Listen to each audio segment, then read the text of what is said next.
Good evening. Good evening.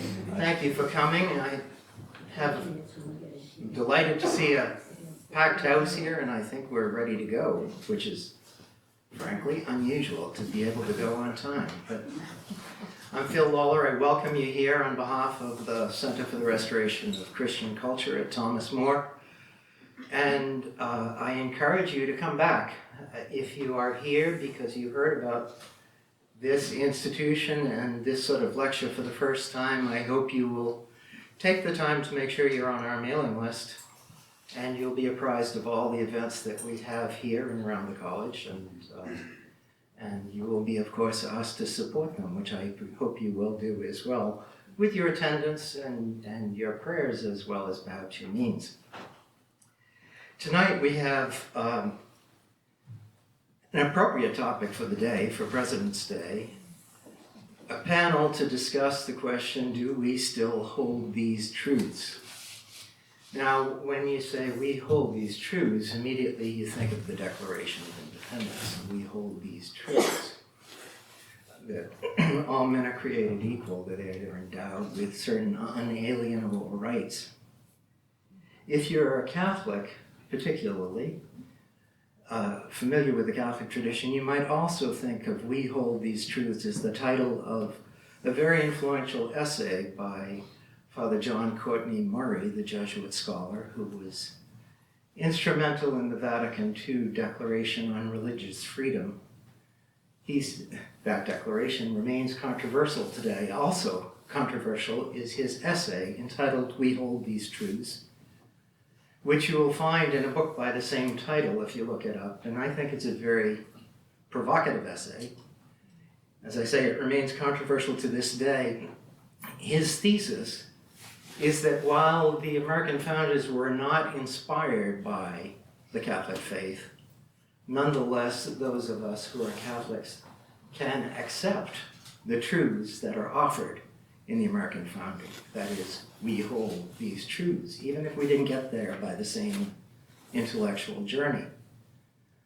Now, just about a little less than a year ago, I guess it was, right here we had an essay,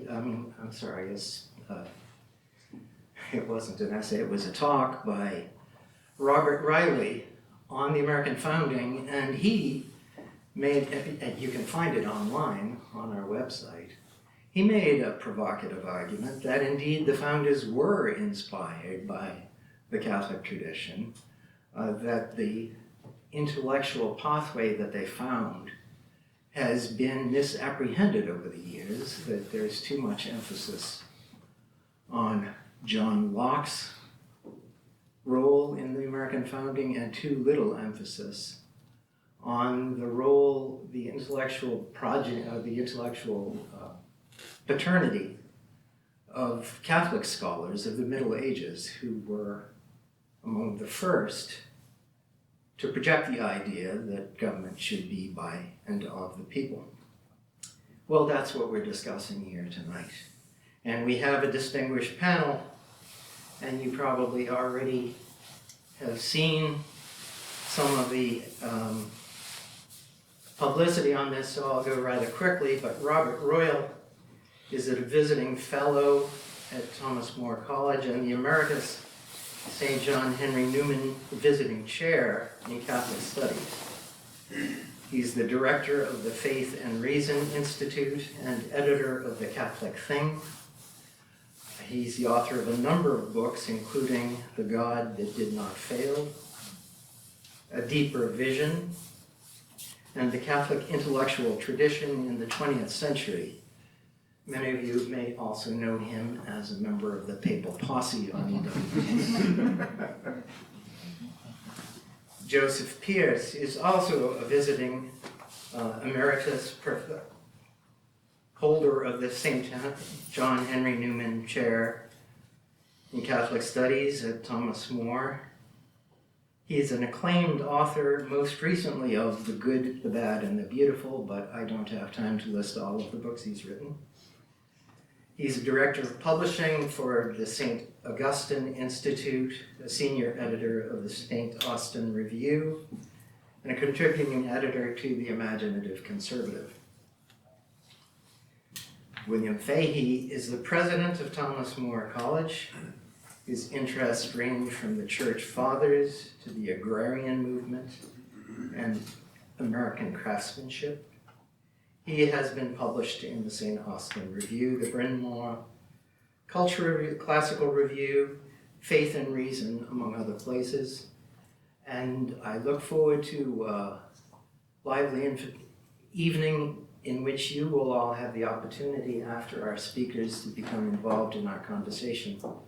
I believe, Robert, you are leading off for us. Robert Roy.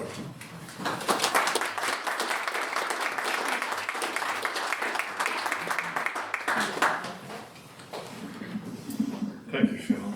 I'm going to ask your indulgence a little. I didn't have a chance to print off my remarks, and so I'm using an iPad, and I hope it does not go awry. You know, these labor-saving devices sometimes save labor, and sometimes they don't. Phil and I did not coordinate very much ahead of time, and I'm going to actually touch on some of the things he talked about, John Courtney Murray and others, in a slightly different way, but I'll try not to bore you by repeating some things that he's already said. This is President's Day, and we're kind of stuck with this President's Day, as if all set presidents, contrary to all reason, are worth celebrating. We used to, when I was a kid, celebrate Washington's birthday and Lincoln's birthday. So I thought what I'd do is I would start out by quoting somebody that probably you wouldn't expect to be quoted in this context, and that is Dwight D. Eisenhower, who happened to be the President of the United States when I was a kid. And the reason I do this is that Eisenhower is said to have one time remarked off the cuff, and I'm quoting here, "Our form of government has no sense unless it is founded in a deeply felt religious faith, and I don't care which one it is." Now, he was mocked, this old soldier, for this kind of vague invocation of religion that wanted to affirm that religion and America are coordinated with one another. But he didn't want to offend anybody, and he didn't want to get into any sectarian debates, so he makes this kind of generalized statement about a deeply felt religious faith. In fact, it seems so improbable to some people that he had said such a thing that scholars used to deny it, others looked into it, and in fact, he did say it. And he went on to say, and I'm quoting here, "Of course, it is the Judeo-Christian concept, but it must be a religion with all men being created equal." And that's why I decided I wanted to speak tonight about, does America make any sense without God? Because that point that Phil raised and that others have raised, and obviously comes out of the Declaration, is this something fundamental to us, that we are created? We don't just exist, but we were created equal, and we have rights that come from our Creator. This is something that's different than I think almost any other nation on earth. Our revolution was not against religion. It did not regard God as an obstacle to our liberty, but an enabler, the creator of our liberty. So that what I'm trying to just suggest here, that even when someone like Dwight Eisenhower is speaking off the cuff in an informal circumstance just before he was inaugurated, God and America seem to go together. And they don't only go together at a superficial level, they go together, as Eisenhower said, in a deeply felt faith. Now, when I first got to Washington some decades ago, Phil and I became friends. We obviously are still so young, but we were very, very, very young a few decades ago. We first met back then. Back then, as he can tell you just as well as I can, this is during the Reagan administration, people actually used to talk about the role of religion in the American founding and in the ongoing management of the American regime, if you can believe this. We've gone on to utterly unsubstantial stuff now that we're debating, but back then there used to be quite a few debates about these things. And if you want kind of a inflection point to begin to think about this question of the link between religion and America, you could go to a more substantial precedent, John Adams, our second president, right, who back then was quoted quite often. Probably some of you are familiar with this remark of his. "Our Constitution," I'm quoting now, "our Constitution was made only for a moral and religious people. It is wholly inadequate to the government of any other. Now, there are two things that Adams is saying there. And this is a man who's highly intelligent. He knows history. He's thought through a number of things in the contemporary world of the 18th century. And back then, politicians were not on TV every evening. And so they thought about what they were going to say. And what they said, their words meant something. And in that one quotation, he makes two affirmations. First is our Constitution was made for moral and religious people. So he's talking about actually the document that gives us the form of the government we had is dependent on a people who are moral and religious. And the obvious consequence of that is if we don't have a moral and religious people, and there are some of us who doubt that we have it right now, the Constitution is inadequate. And it's worth looking at each of these, I think, because he's very serious. Now, there's always been an undercurrent, and even in the Reagan years, this was going on. There's always been an undercurrent that tries to claim, well, yeah, that's kind of true, Declaration of Independence, but really the Constitution has very few references to God. And that's true, but to read the Constitution as if it's a text that just appeared out of nowhere and has no relationship to anything else that had gone before or after, is really to read it in a way that's unfaithful to the Constitution. It's true that the federal government does not come into existence until we have a Constitution that describes what the enumerated powers are of our government. But that's not to say that the American nation, the American people, did not exist prior to that Constitution. And I call as a witness for this point Abraham Lincoln, a person we might justly celebrate on this President's Day, right? At the Gettysburg Address, which Lincoln gave in 1863, he says famously, as we all know those first words, 77 years ago, our forefathers brought forth on this continent a new nation conceived in liberty and dedicated to the proposition that all men are created equal. Well, if you go back 77 years, which is to say 87 years from 1863, you arrive not at 1787, 88 when the Constitution was written, but at 1776, when the nation was declared independent from England. So Lincoln proclaimed, and presumably the people that heard him knew exactly what he was talking about, that America started from the Declaration. Not the government starts from the Constitution, but America starts from the Declaration. And it's this idea of being created equal that comes down to us from the Declaration. I'm going to repeat those words that Phil used, just so we have them clear in our mind. We hold these truths to be self-evident, that all men are created equal, that they are endowed by their Creator with certain inalienable rights, and among these are life, liberty, and the pursuit of happiness. That to secure these rights, governments are instituted among men, deriving their just powers from the consent of the government. Now, this comes about as close to a statement of faith as you could find in anything connected with the American founding. Chesterton said famously, I'm sure some of you are aware of this as well, that America is a nation with the soul of a church, by which he means that there's a kind of a creed. And if you believe that all men are created equal and that we have rights that come to us from the Creator, that you can be an American. It doesn't matter where you were born and how you got here, you can be an American. You can also be a citizen, but you won't be fully an American unless you subscribe to that American creed. And such creeds really matter. I saw in a prestigious journal quite recently the claim that the founders did not wish so much to create a Christian nation as a nation of religious pluralism, one that was simply pluralistic and free. Now, among the many lies that are told about the American founding these days, I think this is actually one of the worst. It's possible that there are other faiths that can be accommodated in this American creed. If you go to Wikipedia, they will tell you that Islam was in the mind of the founders as well. I'm a little dubious about that and many other things in Wikipedia, and you should be as well. But there are philosophical positions. Stoicism, for example, that shares a lot of the moral vision of what Christianity is. There is a kind of deism, and some of the founders were deists, and I would call them sort of Christian deists, that at least what they believed is, in the broad ways of Christianity, the same moral principles. Many of them believed in an afterlife in which God would judge people who had committed evils and would reward those who had done good.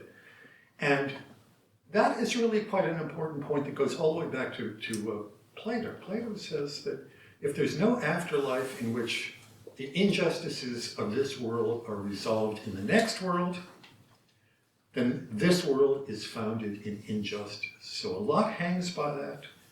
And where that judgment is going to take place, that universal judgment is going to take place, it makes a difference in the way that a regime actually operates in this world as well. That's why in Washington's farewell address, he talks about the importance of religion to people living up to oaths and behaving well and other things. Since I brought up Washington and we're here in New England tonight, I want to just quote quickly from his letter to the Hebrew congregation in Newport, Rhode Island. He says to them in a famous passage, "It is now no more that toleration is spoken of as if it was by the indulgence of one class of people that another enjoyed the exercise of their inherent natural rights. For happily the government of the United States, which gives to bigotry no sanction, to persecution no assistance, requires only that they who live under its protection should demean themselves as good citizens, and giving it on all occasions an effectual support." Now, I think that Washington, who was a very virtuous man, had enough experience of Jews in the United States, and of Catholics actually, by the way, that he recognized that we might all be able to exist under the same sacred canopy and therefore could get along with one another in our American regime.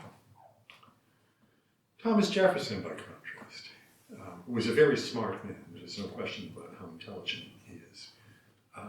Once said something quite dumb.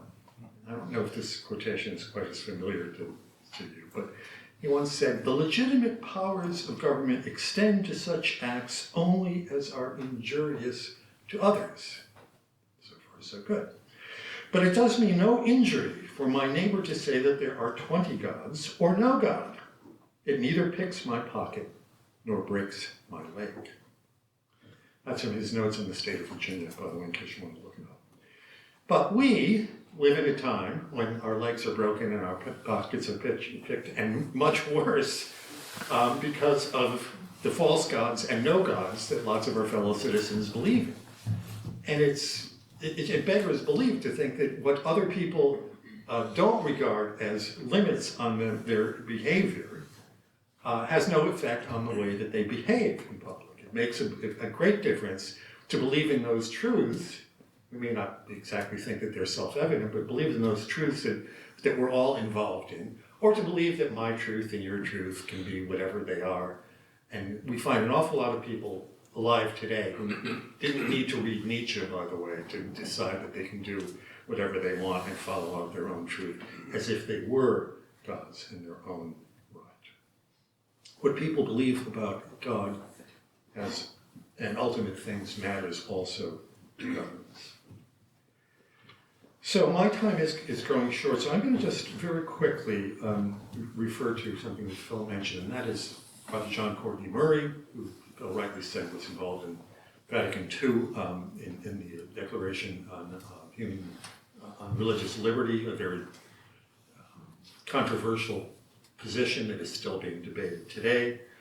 His book, We Hold These Truths, actually was what suggested to me the title for this entire session. And our mutual friend Bob Riley, if you haven't read Bob Riley's book about the justifying the American founding, it's quite interesting the way he's traced out how even Protestant divines learned from Robert Bellarmine and other Catholic figures. And so there was a certain, Murray wants to say, modest natural law foundation for the United States that more or less everyone accepted at the time of the founding, and that we, who are alive now should try to build up. Father Murray pointed to that and knew it was fragile, but he wanted to identify it because he knew how important it was for America to remain close to both God and to that natural law foundation. And he said, and this is something that I think we feel very much today, years after he wrote it, he wrote that essay over 60 years ago. He said that we were lucky in America that we had that common natural law foundation because unlike France, there was a time in France where there would be a Republican dentist and there would be a Catholic dentist because France was largely divided between its Catholic heritage and its secular French Republic. There would be Catholic lawyers and Republican lawyers. There would be Catholic newspapers and Republican newspapers. Father Murray said we were fortunate in the United States that even though we have differences of opinion, we had never resorted to that kind of fundamental divide on what does our regime come from and what do we actually stand on as people.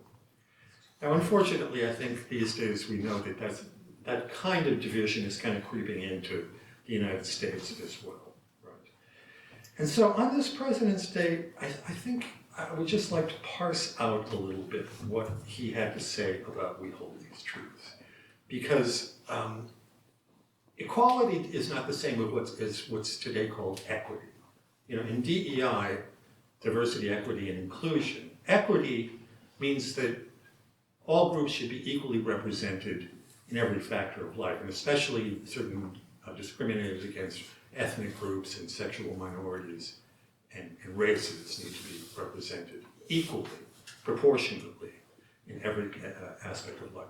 We just went through the Super Bowl, and if you were actually to force the NFL to reflect the racial breakdown of the United States among those players, that would have been a miserable game. We would have had to substitute lots of other races for the largely black players who played a fabulous game. And any of you who watched that, I'm sure were amazed by it. So, and furthermore, it's our understanding that privilege or lack of privilege doesn't really determine anything. That, as we all know who live in families, you can have 3 children and they're brought up under the same house with the same kind of parents, with the same values, and one becomes a doctor, another becomes a surf bum, and people are quite different. And so we shouldn't expect equity. What we want is equality. We want to believe that people are equal of worth before God, not necessarily in every aspect of life. And as Chesterton wisely once said, some rich children are born tired, even. Tired. All right, I'm going to end now. Let me just give you 3 points about Murray's emphasis on the Declaration and why the connection between God and America is so important. I'm going to paraphrase this to make it brief. And read the essay, read the book if you get a chance. The first point he makes is that there are truths. Imagine, there are truths.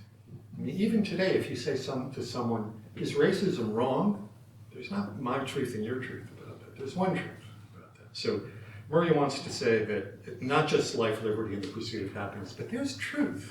Truth exists. The second thing that he wants to affirm is we can know truths. We can't know everything. We're not God, so we don't know everything.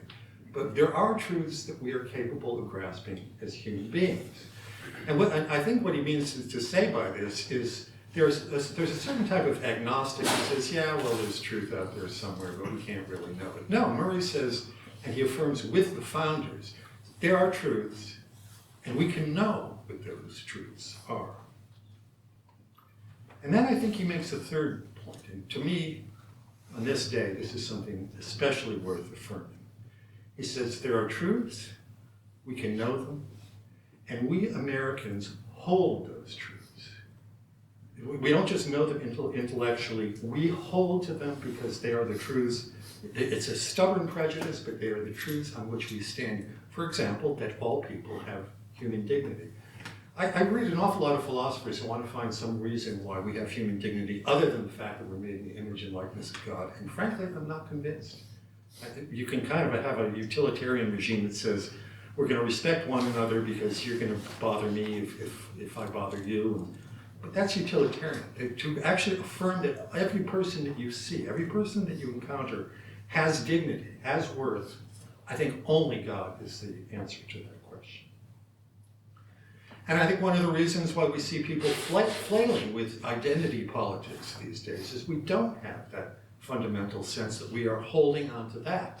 Instead, what people try to hold on to are things that are very fleeting, like their minority sexual identity, or their racial identity, or some other subclass. No, the only reason that we have dignity, I understand why that happens, because they've lost their contact with God, and maybe with families, and maybe with community, but the only reason we fundamentally have dignity is because we are made in the image and likeness of God. So, many God substitutes are emerging. We can at least hope that a considerable number of these that we're suffering from right now are going to disappear before long, because people are going to see that ultimately without God we're lost. We're not the America that we were meant to be, and we can't be an America at all, I think, without it. Individually as well as a nation, we can't do that. Because God and His creation are really the only thing that makes us flourish. They're the only things that make us America and what we ultimately are. So if you want to make America great again, I don't know if it can be done. I pray to God that it can. I worry daily for myself, for my children, for my grandchildren, and on and on. But if that's what we want, it may be possible, it may not be. But if it is going to happen, we're going to have to tolerate the politicians. We have to hold on to the truths. Thank you. Stop, Joseph Pearce.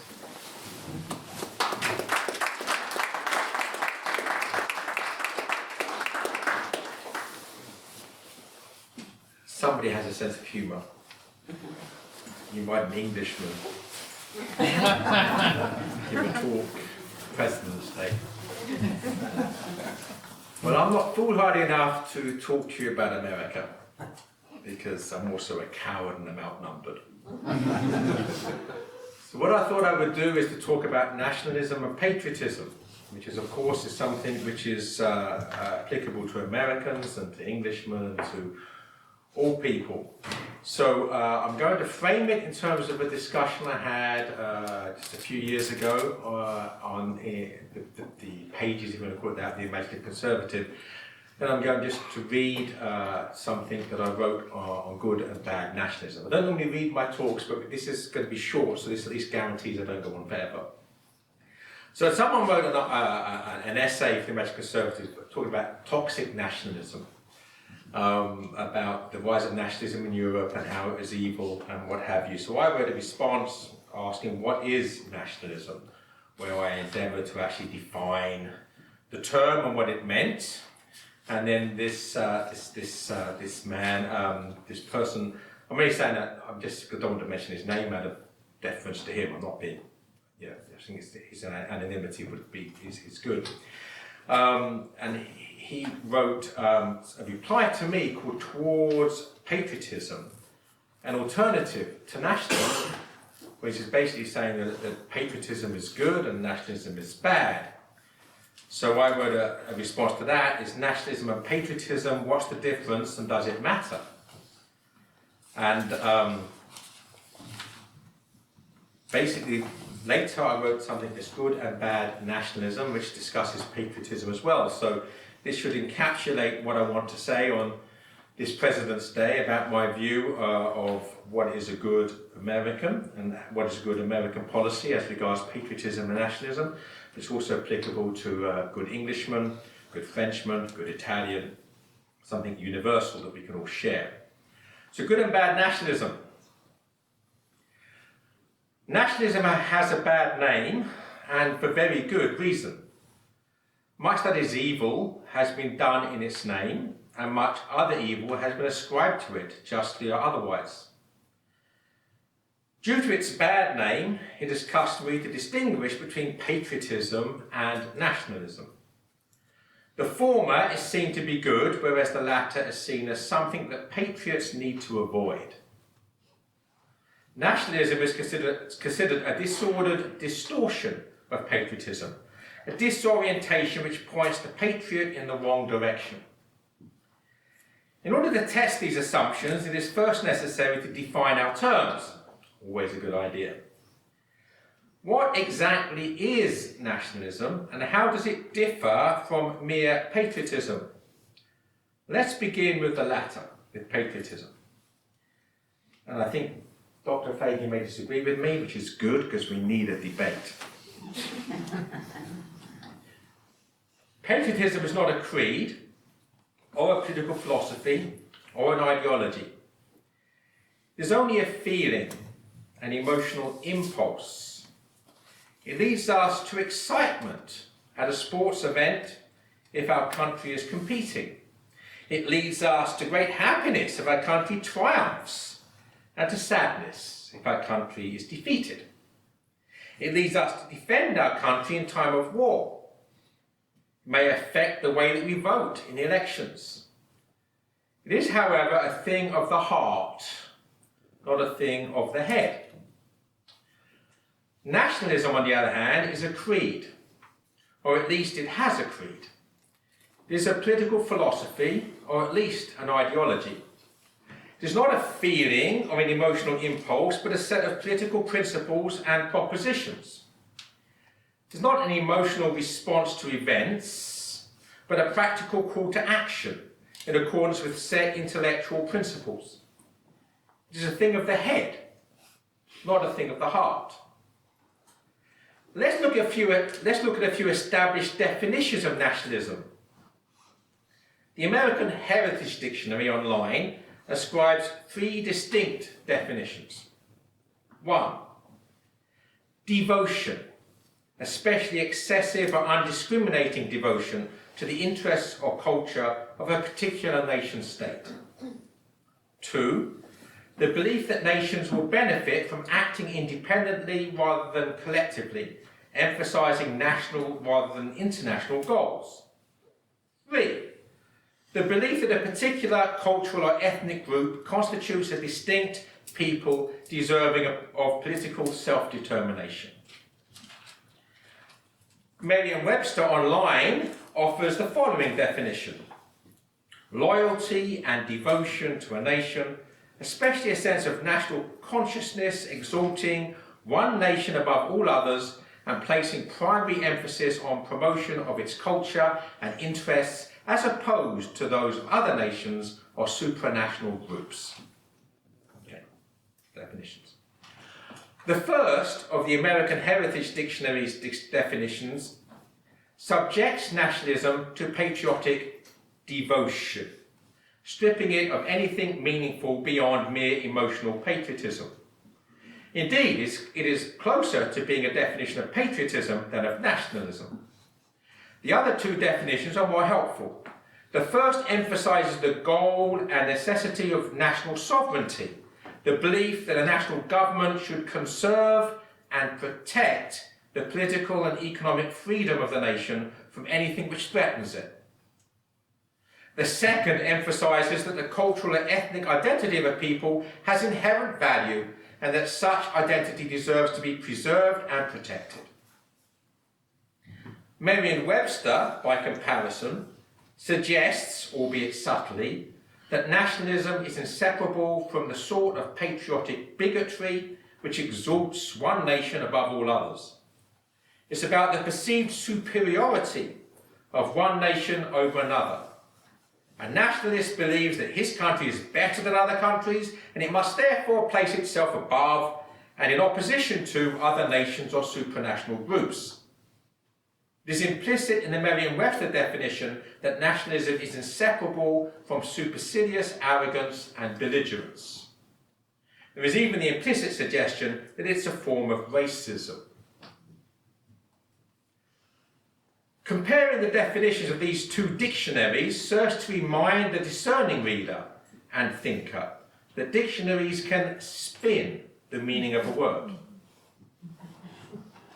The best strive to be neutral and objective. The worst employ the dictionary as a weapon in the culture wars, wielding it in the war of words as a means of distorting meaning to pursue political agendas. In this case, however, the differing definitions will serve our rhetorical purpose. The Merriam-Webster definition defines bad nationalism.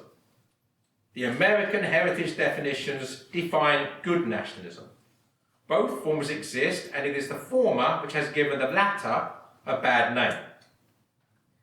Bad nationalism makes the nation a menace and a threat to neighbouring nations. Let's take a few examples of such bad nationalism from history. Patriotic devotion to the post-revolutionary French Republic led to the Napoleonic Wars and the French invasion of neighbouring nations, with Napoleon crowning himself emperor in 1804. In 1870, the belligerent patriotism of Prussia led to that nation's invasion of France in the Franco-Prussian War. As if to rub salt into the wounds of the vanquished foe, Wilhelm I, King of Prussia, had himself crowned emperor in Paris. By the time of Queen Victoria's Diamond Jubilee in 1897, the British Empire controlled a quarter of the land area of the world and ruled a quarter of the world's population. Amongst her many titles, Queen Victoria was known as the Empress of India. The astute observer will note how each of these examples of bad nationalism resulted in one nation's conquest of other nations. In other words, bad nationalism, in crushing the independence of other nations, has no respect for the belief that nations benefit from acting independently. Furthermore, the conquest of other nations rides roughshod over and violates the belief that a particular cultural and ethnic group constitutes a distinct people deserving of political self-determination. The Napoleonic army had no respect for the peoples of Europe, whose nations they invaded. The Prussians had no respect for the right of the French to independence, nor did they respect France as a distinct people deserving of political self-determination. To what extent did the British respect the rights of the people of the Indian subcontinent to their independence or their right to political self-determination? The astute observer will also have noted that each of these examples of bad nationalism were imperial, which is to say that they established those supranational groups known as empires. An empire is not nationalist but internationalist. It is the domination of nations in the name of whoever controls the supranational group. Such internationalism takes many forms. Apart from the Napoleonic, German and British empires already mentioned, we could mention the Soviet Empire and short-lived Nazi Empire of the Third Reich.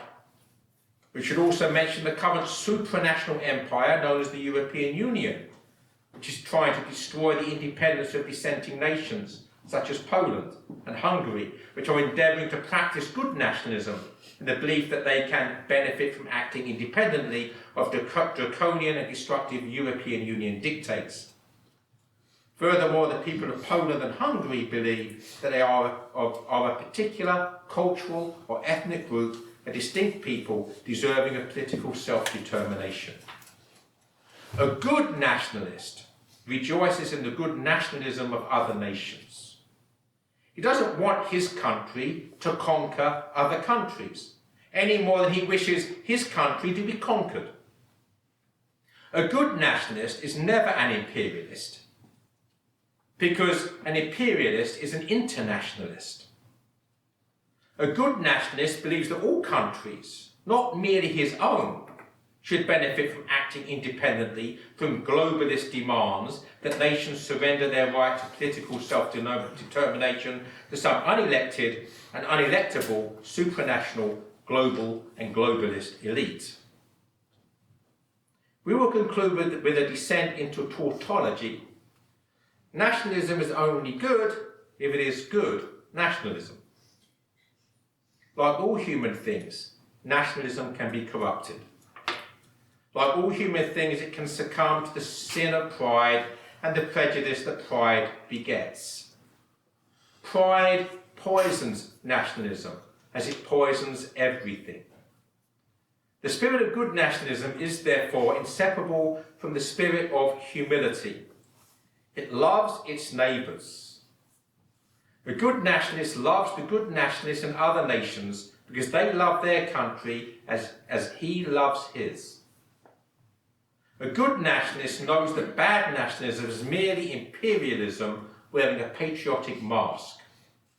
He knows the difference between good nationalism and bad nationalism because he knows the difference between good and evil.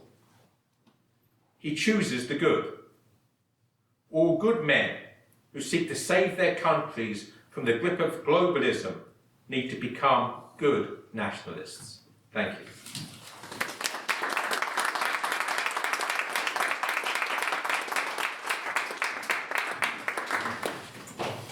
I believe William Fahey.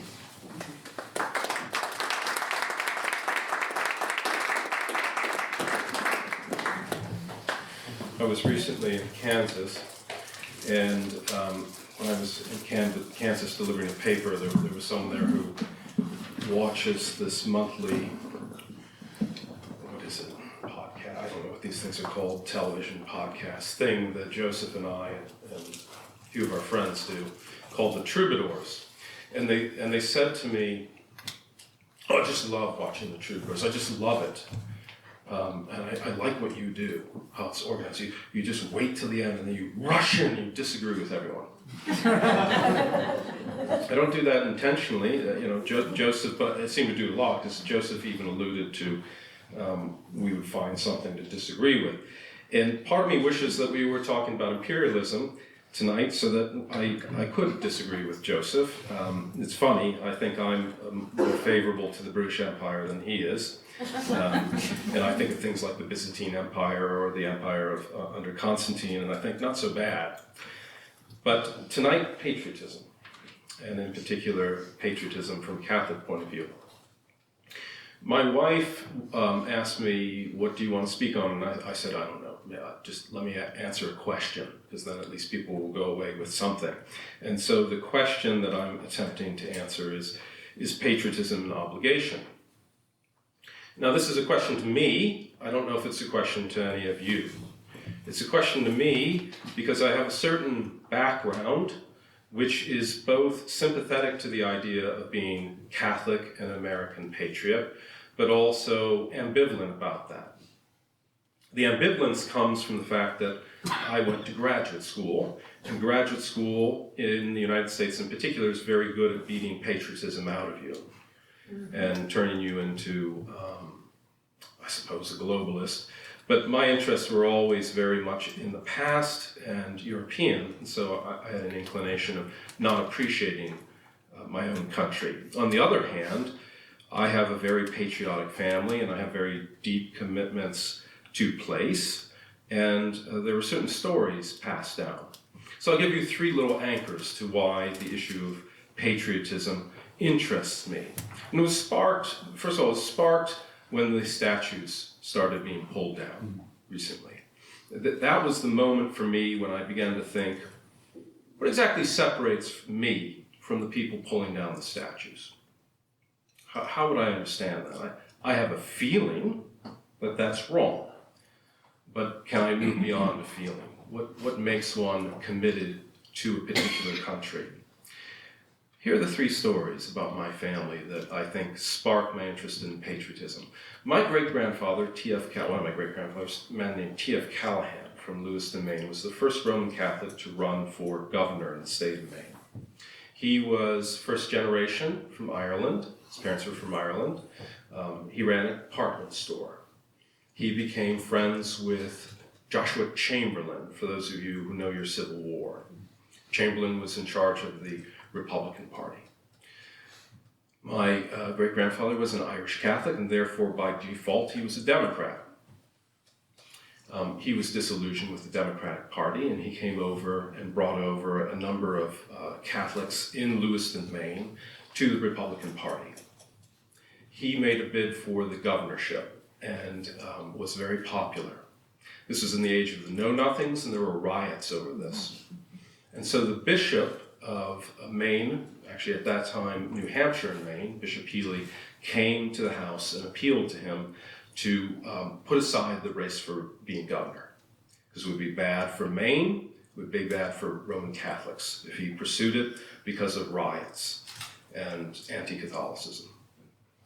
And the right thing to do, both as an American and as a Catholic, was to put aside office. And he did. It's always struck me as interesting. The second story is, I was really energized by Robert's comment about France and how we don't have certain kinds of division in this country, which is true, not like the French. But here's a story about my grandfather, William Fahey I. He was a dentist in Lewiston, Maine, and he was married to a woman who had as a mother the head of the Republican Party in the state of Maine, my great-grandma Carol. And my great-grandma Carol's determination in 1959, 1960 was to make sure that Jack Kennedy did not take Maine in the national election. Most of us are spoon-fed with this mythology that all Catholics line up behind Jack Kennedy. We've seen all kinds of photographs of nuns and priests taking to the street. He was the Catholic candidate. Well, my family opposed him. My father was pulled out of high school in order to help with the campaign. And go look it up. Kennedy didn't take Maine. Cut that water.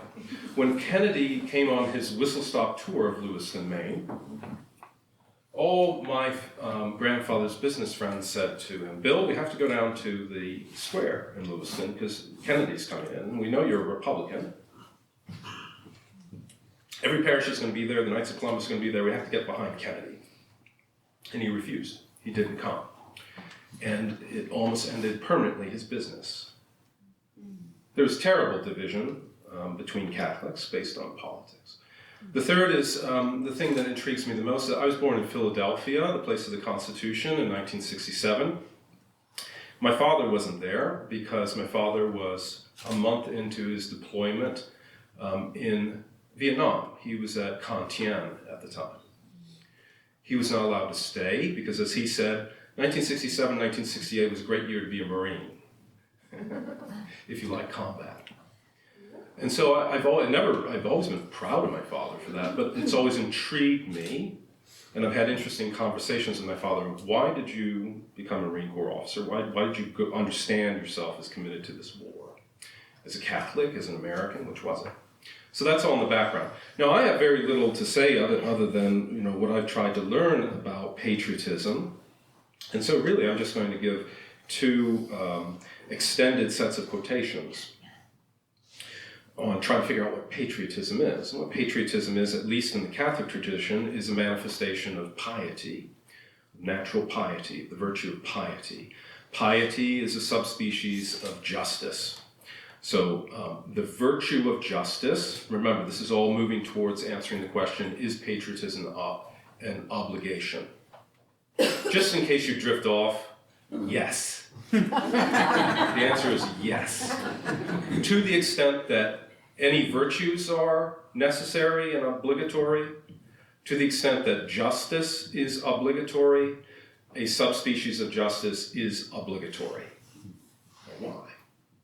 Justice is the virtue where you are socially indebted in a way to others. Justice is the virtue of rendering to others what is due to them. The three main species of justice and piety, how we express piety, is rendering to God what is owed to God. That's the first and most important. Through worship, we render unto God what is due to him.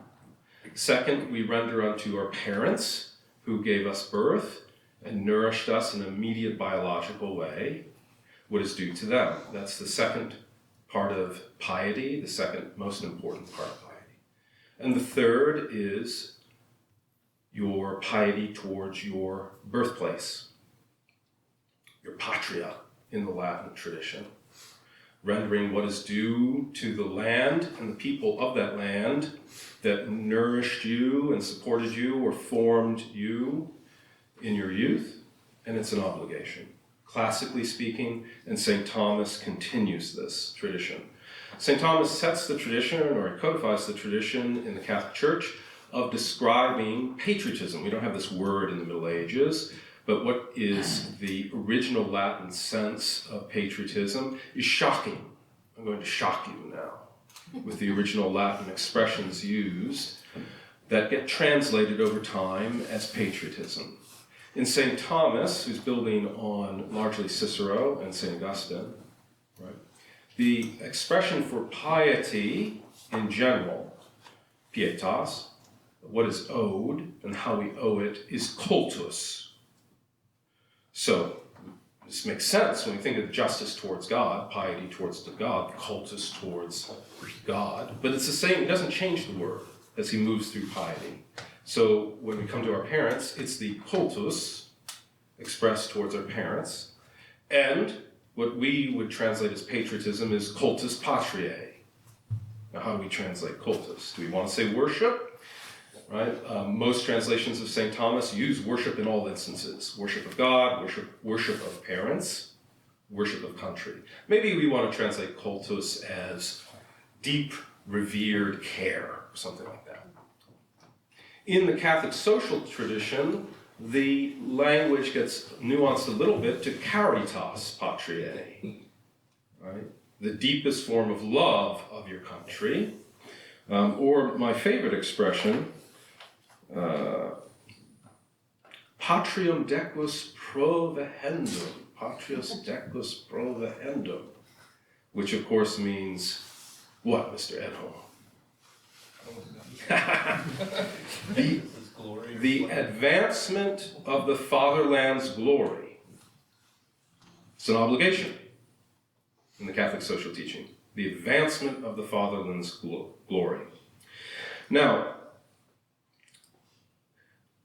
I had worked last year a little bit on piety, so I had a number of go-to sources. There are roughly, between 1878 and 1939, 300 papal documents that speak positively of the obligation of cultivating patriotism. 300 papal documents from 1878 to 1939. They began to trickle off in 1939. Today I sat down and I thought, well, I need to update my comments here, so I'll go to the compendium of the Catholic Church and I'll look in the index under patriotism and see if I can find a snappy definition of patriotism. I couldn't find, it's not one entry for patriotism in the compendium, nor is there one entry in the catechism. I thought, that's just a bad index. So I went to the Holy See's website and did a search of those two documents, words not used.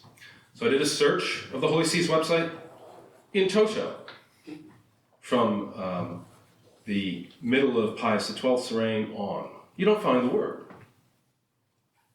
Now you have other expressions and different concepts that are similar to patriotism. But if you go back, as I did, and I was shocked, I was actually shocked, so I want to leave you with shock. Right? Patriotism is part of piety. Piety is part of justice. They're all obligations. The Catechism of the Catholic Church speaks nothing about natural piety or patriotism, obligations and subspecies of justice. The Compendium of the Catholic Church of America speaks considerably in positive light about international associations and international government, and most of what it says about national and local government is negative. It's curious. Now, the charitable part of me says, well, if I were European from 1939 on, if I were a European cardinal in the 60s formulating the new language, I would probably be hesitant to throw around words like the glory of the fatherland. So I can somewhat understand it, but it doesn't show up at all. 1878 to 1939, 300 papal documents that speak positively of patriotism, and then it just disappears. That's stark. But I searched, and I did find one place, not official papal teaching, where patriotism is dealt with at length. And that's the final book of St. John Paul II, Memory and Identity. Not just, and a lot of it I never read this book. I own this book, like many books I own, but I've never read. And I thought, I own that book. And quite a bit of it is about the question of patriotism. Now I'm just going to read, and we'll end with, not my words, John Paul II, on patriotism. And I'm looking forward to reading this in toto, because it shocked me. It gladdened me to see what he was trying to revive, and it intrigued me what he was saying. Of course, he is reflecting considerably on Poland in his commentary.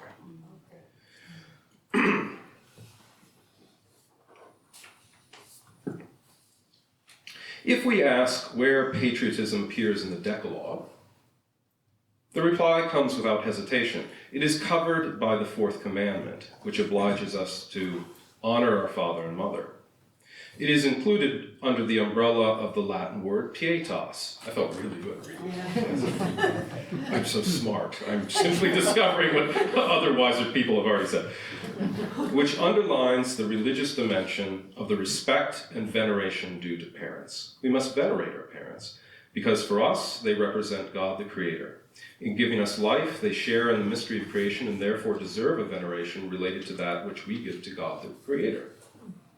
Patriotism includes this sentiment, close to emotion, insomuch as the patria truly resembles a mother. The spiritual matrimony, which we acquire from our native land, comes to us through our mother and father, and provides the basis for our corresponding duty of pietas. Patriotism is a love for everything to do with our native land. Its history, its traditions, its language, its natural features. It is a love which extends also to the works of our compatriots and the fruits of their genius. Every danger that threatens the overall good of our native land becomes an occasion to demonstrate this love. The native land is the common good of all citizens, and as such it imposes a serious duty. History amply documents often courageous courage with which people have carried out this duty.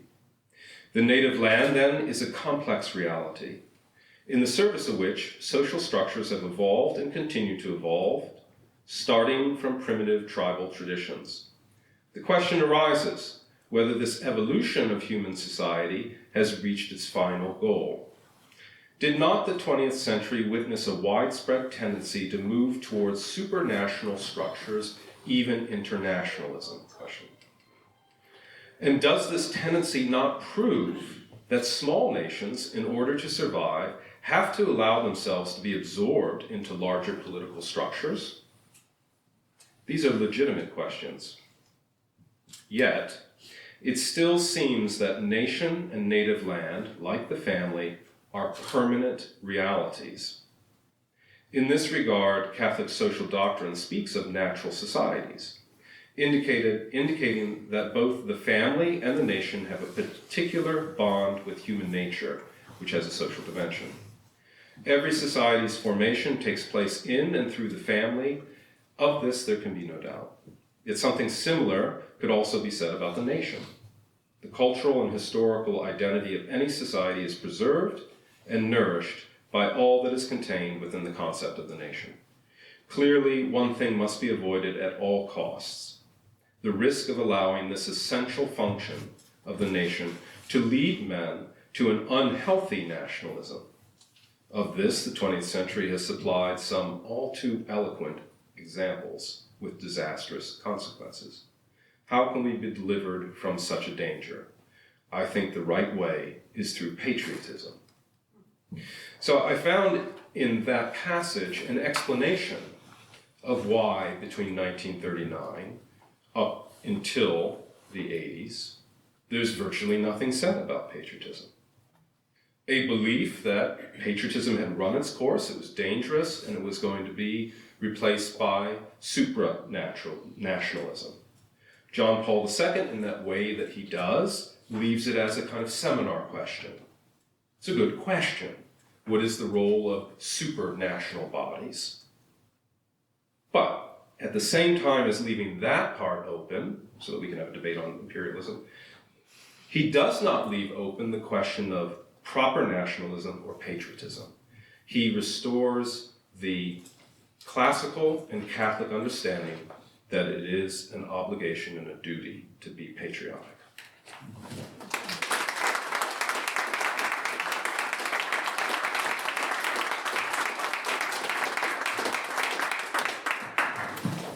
Thank you very much to all of our speakers. I look forward, as I'm sure you do, to the debate still to be scheduled on imperialism. I confess, this discussion did not unfold the way I expected. From John Courtney Murray to nationalism, good and bad, to patriotism and pietas. And as I'm sitting there reading, not reading, I was actually listening. They did not give me transcripts beforehand. I was thinking, what unites these? And you know what, I think was it David Carlin, and was it Today in the Catholic Thing? He had a very interesting observation about George Washington, whose birthday we're celebrating, even though it's not his birthday. And he made an interesting point about Washington in the context of the American founding. When I do a seminar here at Thomas More on the American founding, I point out to students, when you read the Federalist Papers, the overwhelming number of citations, historical citations, are to the ancient world. They're not talking, as Thomas Jefferson might talk about John Locke, they're talking about the Roman republics. And David Carlin's piece in the Catholic Thing, which I think is worth reading if you go online to the Catholic Thing, he makes a point that Washington was a man of great virtue, as virtue was understood in Republican Rome, and that he acted as a leader of the Roman Republic at its best. And that was actually an expression, maybe our reverence for Washington, which endures to this day, reflects the pietas that was characteristic of the Roman Republic and maybe still is a characteristic of America today. I just toss that out there because nobody has asked a question yet. But now it's your turn. Anyone? Yes. So, I'm grateful to hear these things talked about, but I'm just thinking in response to what you're saying, we came from England or Ireland or wherever, and so how can your patriotism change from this land where I was birthed or on to this land where I am? You see what I'm saying? Can I answer that? Hmm? Can I answer that? Yes. I think it's got a leader. I think that the idea was ideally to bring this to the table, so that's getting up. But if it's look at all that, whoever's is very efficient with this. This will take a few minutes. Yeah. We're just going to do a little dance. Come back tomorrow. Wow, look at this. This is a dance, it's like the maypole dance. Bit of English nationalism here. Here you go. It's gonna happen, it's gonna happen. There you go. Wow. What did you say to Well, the reason I'd like to answer that is I find myself in that situation. First of all, of course, I'm a native Englishman who's moved to the United States 4 days before 9/11 when I was 40 years old. So am I ever going to be a full-blooded American? No. Thanks be to God. But I'm married to an American. And we've had children born here. They speak with American accents, they're American. That's the way it works. Of course, if I were to sort of try to pretend I'm not English after being born and bred there, first of all, it'd be an act of impiety, right, against the land of my birth. So I'm an Englishman, but I'm very grateful to the United States. America's been very good to me. And I have a beautiful American wife and I have beautiful American children. So that's the way it's supposed to be. That you come over here as an immigrant, you retain the nationality with which you're born. But you marry over here, you have children over here, and your children become Americans. Well, that's the situation, but I don't think it answers how you exhibit piety to England. I just. Okay, I think I can answer that as well, if I just very sure. Well, you know, if we're understanding the terminology correctly, and you can correct me if we don't, you know, that I am going to continue to show piety towards England because I'm an Englishman. I am rooted in England, understanding English history. I will show loyalty to the United States and I've become a US citizen because I'm living over here and I'm grateful. So I'm an Englishman by birth, roots, culture, heritage, but I'm an American by adoption. My children are American by birth, but they're also part, of course, that broader English, Western, Christian, Judeo-Christian heritage, and we're all part of that. That's the broader distinction. I just wanted to make an unserious point. My wife and I lived in Indiana for a little more than a year. It didn't take. At one point, when I thought we would stay in Indiana, I mentioned to our next door neighbors, I said, we'd probably never be Hoosiers, but our children could be. And the neighbor replied, well, if your cat has kitten in the oven, that doesn't make them biscuits. Yes, young lady. I have a question, but I'm going to bounce it off of the previous question. And my question goes to subsidiarity. But the previous question was about, I think, was going to the question of how could the colonists not be singing against piety? But I think that in our education as Americans, we go straight from the Mayflower to the Declaration of Independence, and we forget that people had lived and made their communities here for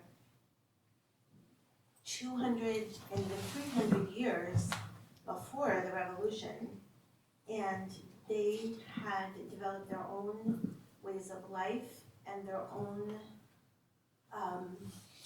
ways of making community and of living out their local politics, and gradually their allegiance went into the soil and into the place where they were and into their local communities and state and colonies that had each one had its character, and certainly somebody such as yourself who's from Boston finds himself not comfortable in Indiana. I remember that too, since I'm your wife. But my question going to, and that goes to nationalism or patriotism, because as the United States, we're in a very different situation from, say, a European country where you have a very small, actually, country like Belgium or Poland or Holland or what have you, with its own ethnicity, its own language, etc., and money, and so on.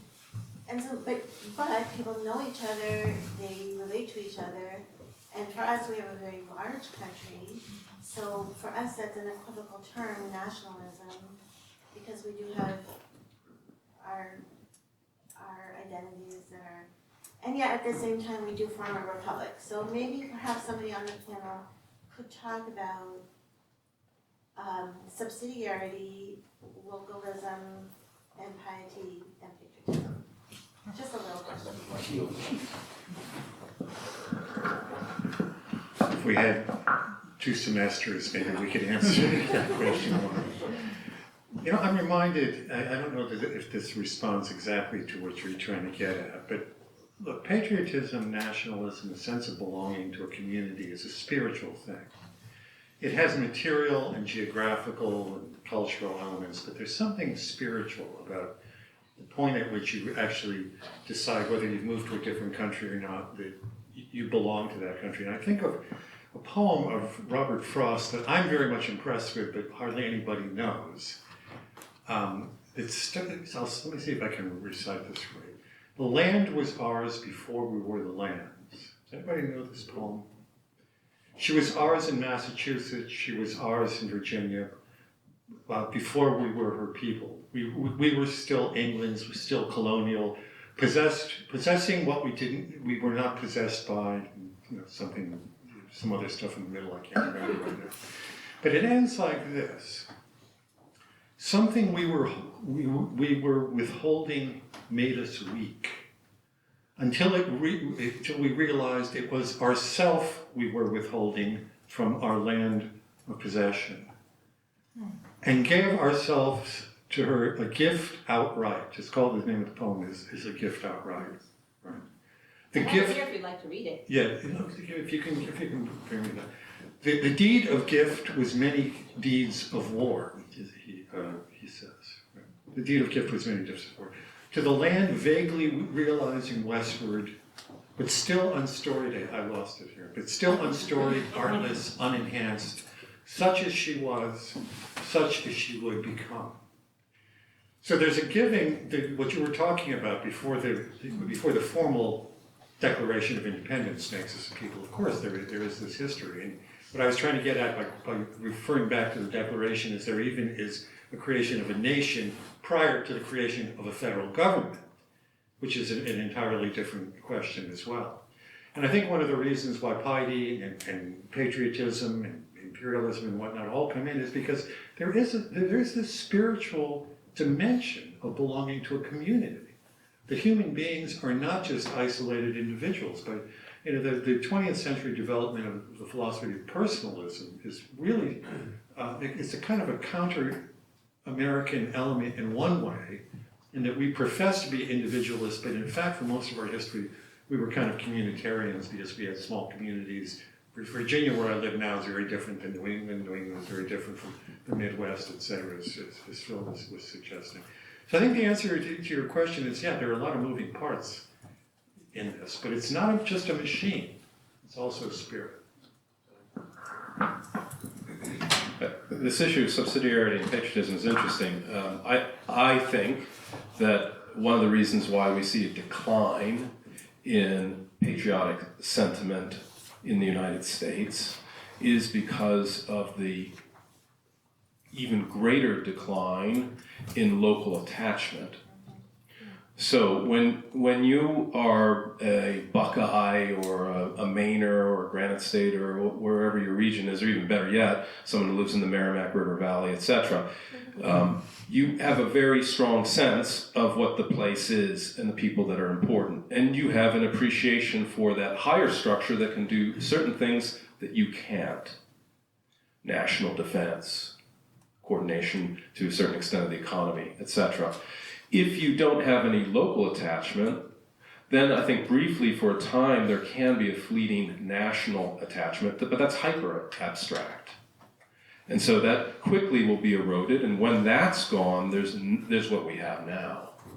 People who are human, and so they're searching for identity, and the identity that they're directed towards is a constructed sexual identity, a constructed racial, constructed blood, all sorts of total abstractions, because they have no local identity, and they really don't have a super local identity either, except in this very twisted way. And just one thing, subsidiarity does not mean that there aren't national and even international level commitments, right? And subsidiarity means that the level of society that can handle the specific problem should be the one that deals with it. So the community doesn't replace the family, the state doesn't replace the community. Joseph and I were talking before about how there still is a bit of federalism in the United States, that there are regional differences, that there are states, and we see this particularly in the abortion issue, there are states that push back against a very powerful lobby at the national level and at the international level to make abortion a human right. And we've got over half of the states that are actually trying to extremely reduce, if not eliminate, elective abortions in the country. So, look, if there is hope, it's always going to be that we're constantly in this, the long defeat that Tolkien talks about, but we fight these specific battles because they can be fought, and some of them actually can be won.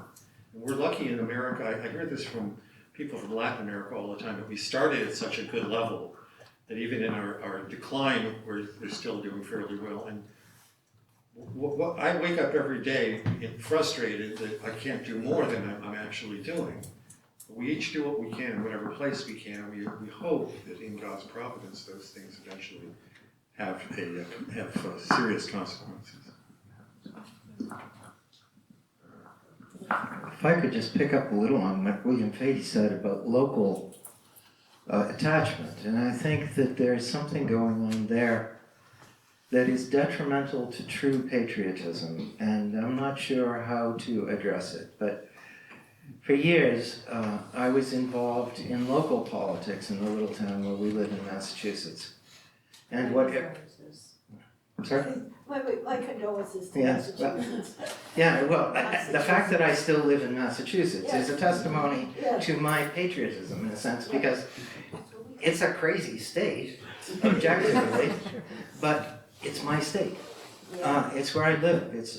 And one's local attachment is made up of things like that. This is where I grew up. This is the street where I grew up. This is where my parents got married. This is where my grandmother is buried, and so forth. And I don't want to leave those things. Well, what I was saying about local politics, what everybody wants in a small town in Massachusetts or anywhere these days is for people to move in who don't have children, because they'll pay taxes, but they won't go to the public schools, and so everybody will be happy and our local budget will be balanced. So you have a community that does not want children. And you see how that's going to flip pietas on its head. And I'm not sure how to get away from that, because I don't want to go to a situation where you can't move out of town. There are no jobs in town, whatever. You want to explore it. But if there's no sense of local community, I'm not sure how you do revive the healthier sort of patriotism. Yes? Dr. Fahey, would you say that patriotism was used when Pope John Paul II was the leader of the Catholic Church, and that he riled up the Polish people to overthrow the communism? Was that patriot or unnatural? Well, I think, Robert is a better person to answer this question. My understanding is that his ability to be one of the great men who helped face down communism in Poland had to do, as he says explicitly in this book that I referenced, a strong sense of the Polish nation. Now, when he says nation, he doesn't necessarily what we might think as Americans by nation, kind of territorial units with clear divisions. He points out in this book, Poland again and again had been carved up, its borders redone, and yet there was always a Polish nation. And so some of it is this sort of adherence to shared memory, traditions, food, music, language, and he was able to tap into that. And a related part, I think, was his expression in his own person and the expression in their own persons of the clergy in Poland of the Catholic social teaching. So who gets excited about words like subsidiarity? No one should. Right? But you might be deeply moved in seeing Lech Walesa or John Paul II manifest or talk about it in a more homey way. Or when you see it, and then someone says, well, that's subsidiarity, then you can understand it. So I think he was able to do what he did as a great actor and as a holy person, as someone who had his physicality as a Pole. He brought so many things together that he was able to be one of, I think, the most significant Pole in facing down communism in his country and the world. Can I defend myself? No. Of course you can. Well, I think subsidiarity makes sense. It's like, I think everybody's like out of their river where they're supposed to be. It's just doing what we're supposed to do. Well, I agree with you, but I don't think many people would rush to go to and talk on subsidiarity. Well, the word maybe. Yeah, that's all. It doesn't move the parts for the most part. gentleman. Oh, my son lives in Boston, and he talks to a lot of young people who seem to be integralists. Is anyone here familiar with integralism? Yes, Any of the panelists? yes. Yeah. So, is this sort of a intellectual abstraction, or is this the rise of some sort of new Catholic Christendom or nationalism? How do you see it? Well, I mean, like every movement, there are a lot of different individual voices and currents within integralism. But what I think integralists believe, Catholic integralists, is that there should be a Catholic state. That it should be explicitly Catholic, it should operate on Catholic principles. Which, you know, at a very abstract level is something that you can discuss. It's an interesting intellectual question. But in the United States, the question is, what possibility is there for that? It's an intriguing intellectual current, but as a practical matter, where would that possibly happen? I'd be very happy if we could get back to some form of mainstream conservative Protestantism, frankly, in the United States, because at least we wouldn't be running after, you know, trans, and we wouldn't have St. Patrick's Cathedral. I won't go into the details. And you know, the debate that a lot of us have with those people is, okay, so, you know, it would be great if St.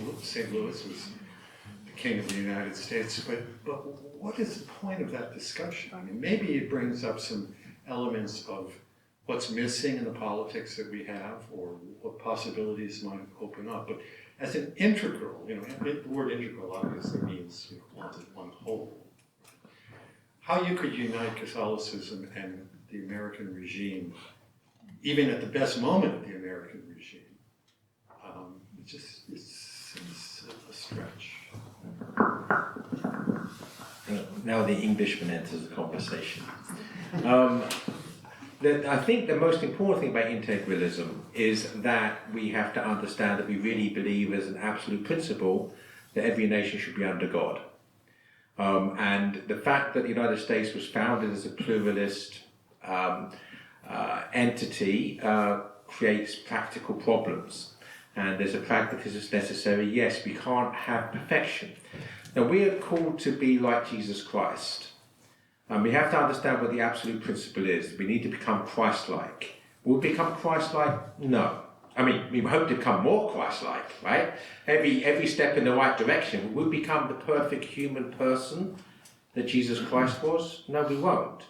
But insofar as we know what the perfect human person is, we can aspire and move towards it. So I do think we need to have principled discussions about what one nation under God means. And that will allow us to orientate ourselves to understand where we should be going, even though where we are, of course, is not where we should be. And is it possible to get to be the perfect utopian, integralist society this side of heaven? No. But if we do know what one nation under God should mean, we can at least start moving towards it. I think that's the key thing about it. Let me just add, you don't need integralism for that. I feel certain the question of integralism is going to come up again here soon.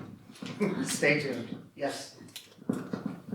Is there any particular position on Catholics and political involvement at different levels, local, state, or national? Is there anything inherently wrong with that, or anything maybe, or to the opposite? Would that be encouraged as a way to act out that patriotism? I'd certainly encourage it. I'm the least likely person to say anything wise for this. So let me address that a little bit, as well as the integralist issue. It's very interesting to look at the way the church leadership handled France. in the end of the 19th and beginning of the 20th century. France, and this is not conspiracy theory, this is just open history, France was run by Freemasons. It was perhaps after first daughter of the church, maybe won the race against Mexico in demonstrating the most virulent anti-Catholic government, regime, and policies since Nero, right? How did the church handle explicit masonry in the highest halls of government and the abuse of democracy? The military was almost entirely monarchist and ardently Catholic, and the monarchist party proposed to the Holy Father a coup, and they could have pulled it off. And the church stopped them, which is my great question to the integralists as well. The church seems to have a sense of history. It doesn't favor democracy. It doesn't favor aristocracy. It doesn't favor empire. It doesn't favor monarchy. It favors them all. You work in history, in your moment of history. And that moment of history, as with Mexico, when the Cristeros were told, stop. As much as we like the movie and find it romantic, it is interesting that from the Pope to the bishops, the Cristeros were told, stop. And work through the known political process of the day, which was corrupt democracy. And so I suspect no matter which pontiff we have next, or if we had one or two pontiffs ago, their response would be the same. Catholics should work through the governmental form that is dominant in the culture in which God has providentially placed them. And that is a Republican democracy for us, and we're to take a role in that without idealizing that form. I would say that as Catholics we are actually monarchists. There's a King of Heaven, there's a Queen of Heaven, and we worship both of them. Now we, of course, live in a fallen and broken world, and within our fallen and broken world we are going to have fallen and broken forms of government. And monarchies that are in a fallen and broken world are fallen and broken forms of government. Democracies are fallen and broken forms of government. But we are monarchists as Catholics because we worship the King and we worship the Queen. And I would say one other thing is that one of the problems with our democratic system, that the Vietnam War basically began because JFK was worried about the next election. The reason that the United States will not have any real lasting impact of what's happening in Ukraine is because we're worried about the next election. So in other words, that there is a myopia which is inherent to the system we have at the moment. And I'm not saying there's a better system. We're living in a broken, fragmented, problematic world. But if always that we can't, no ruler of this country can think beyond the next election, then all that anybody that's opposing has to do, particularly someone like Putin who's been in power for 23 years, is just, we just wait for the next election. Because basically everyone's thinking about the election in 2024, and no one's going to care about Ukraine for the next 9 months. So there's a brokenness to the system here. But again, what I said, ultimately, all politics has to be under God, and all Christians are under not just God, but the King and Queen.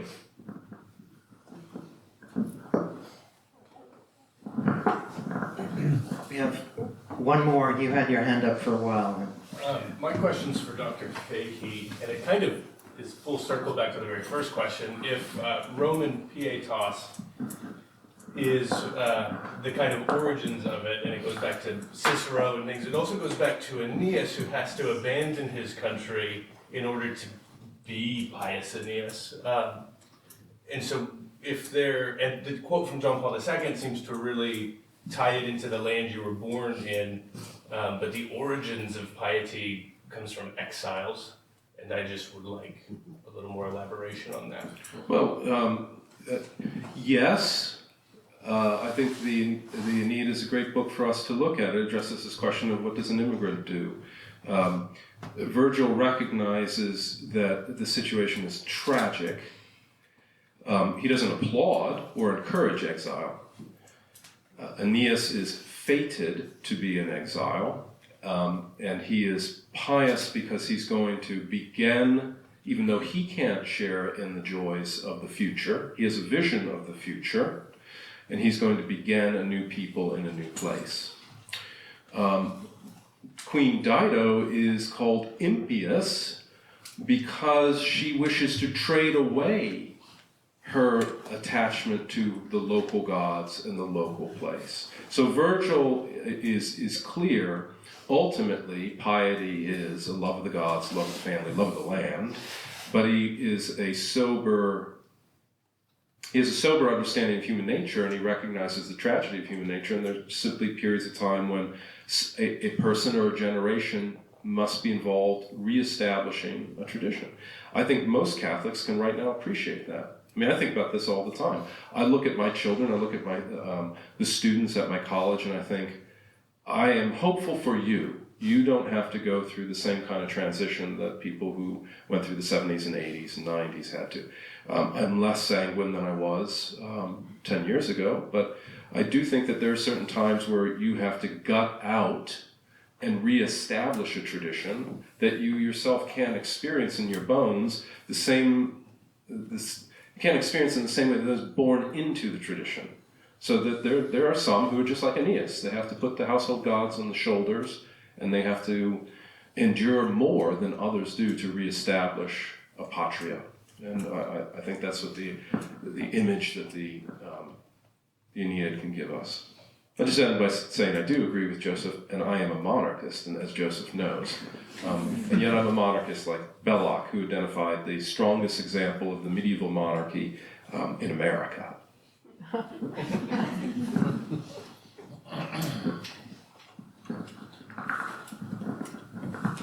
Thank you all. Thank you all very much for coming. We did promise to be done by 9 o'clock, and we are doing that, almost. Again, I hope you will all sign up, if you haven't signed up already, to make sure that you are receiving all of the information about future events from Thomas More, and I'm getting a signal. Like tomorrow's event. Such as tomorrow's event, where we have another lecture right here. You can't stay. So you have to go home and eat. But be back here tomorrow evening to hear Robert Grail once again. And thank you for coming tonight. I'm sure that our panelists would not be terribly offended if you came and asked them particular questions off screen. Thanks again.